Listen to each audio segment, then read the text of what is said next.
Hey, what's up, everybody? It's Downtown Luke back at you again. But today we're going to do something a little different. Today we're going to take a little deep dive into this game up here, Lakers versus Portland last night. The Lakers took the win, pushed them to 6-2.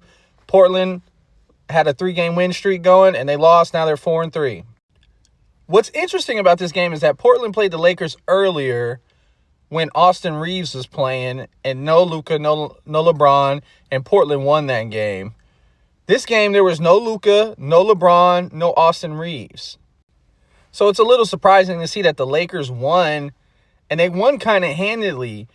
We're going to take a look at some of the stats and some of the things that I found surprising or interesting and see why the Lakers actually won this game. Real quick, you can see that the shot profile of the Lakers was a little bit of threes and a lot of paint and mid-range touches, whereas the shot profile of the Portland Trailblazers was all threes and only near the rim and in the paint, which is what analytics tells you to do. Yet, they did not win this game. Let's kind of find out why. Let's dig in. So knowing that the Lakers had their top 3 players out, you would think that LaRavia was going to be the first option for them in these games since he's been going off the last couple games. But what we see is completely different. We see that Ayton and Hachimura actually led this team in scoring. And they did it without threes. Both of them combined only made 2 threes. The Lakers only made 9 threes as a total as a team. So what I really want to ask is this the way going forward for teams to win games? And here's the team stats. And you can see that the Portland Trailblazers stayed with the 3, even though they weren't hitting them. And look at they should have kept going to the paint. They had 30 free throws.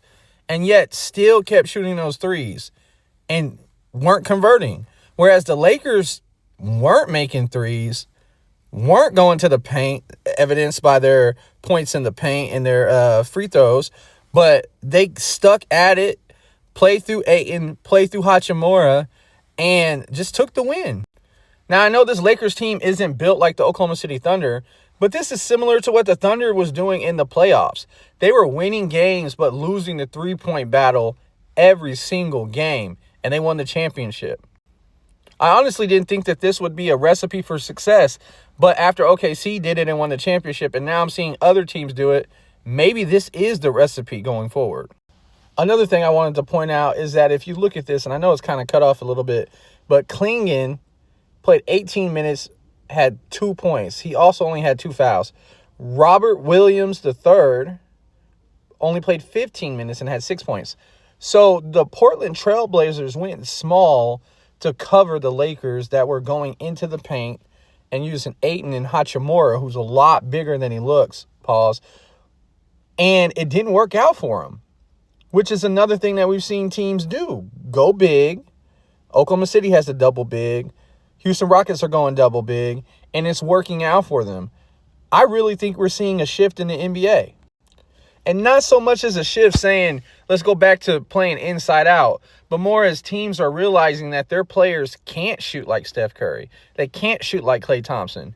We can't continuously rely on our above average but not great shooters to continue to make shots, and especially in the clutch.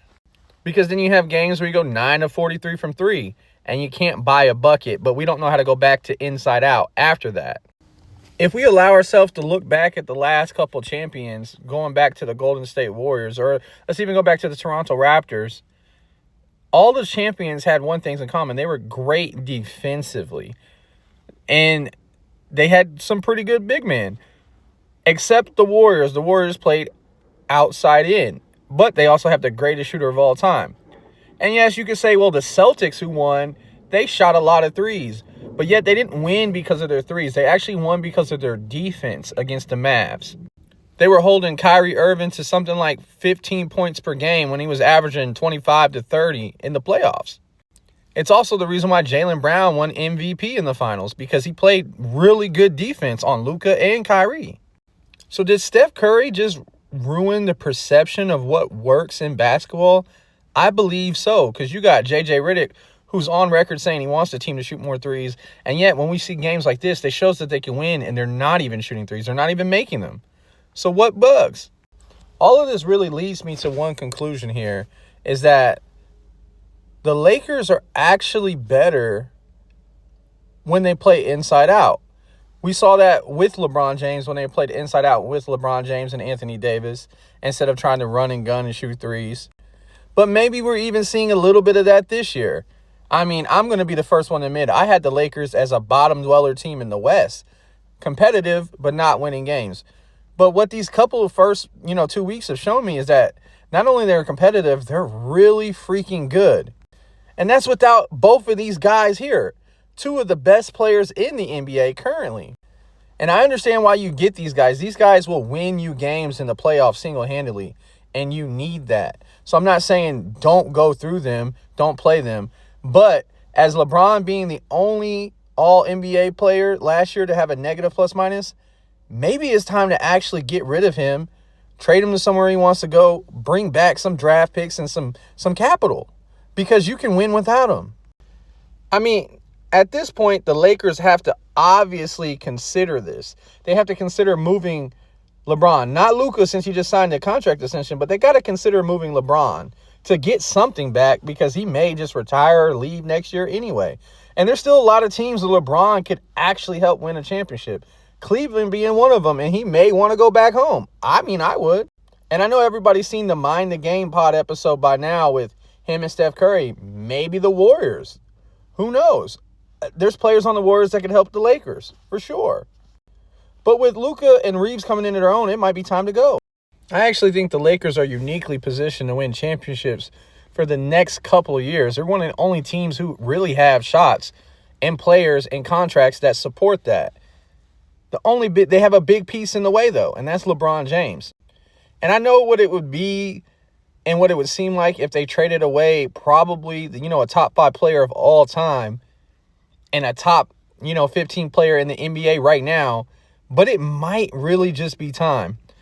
The Lakers really want to succeed, and I know they do. And that's why they have J.J. Redick, one of the best young, brilliant minds in the world. But maybe it is time. Also, maybe it's time to rethink how they're playing the game as well. DeAndre Ayton showed that he can still get it done. And Hachimura is always the person when my team has been playing the Lakers that I'm most afraid of. They tend to leave him open, and he knocks down shots. Just knocks them down. Field goal percentage is probably through the roof.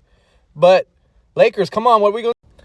And all basketball fans, Lakers fans, NBA fans, what do? Do you trade away arguably one of the best players ever to play the game and may cost yourself championships this season, but set you up for success for more championships in the future? They could win 3 or 4 or 5 in a row if they get rid of LeBron now, get great assets back, get under the cap, and be able to sign, Reeves to a huge extension. I don't know. Drop down in the comments what you think.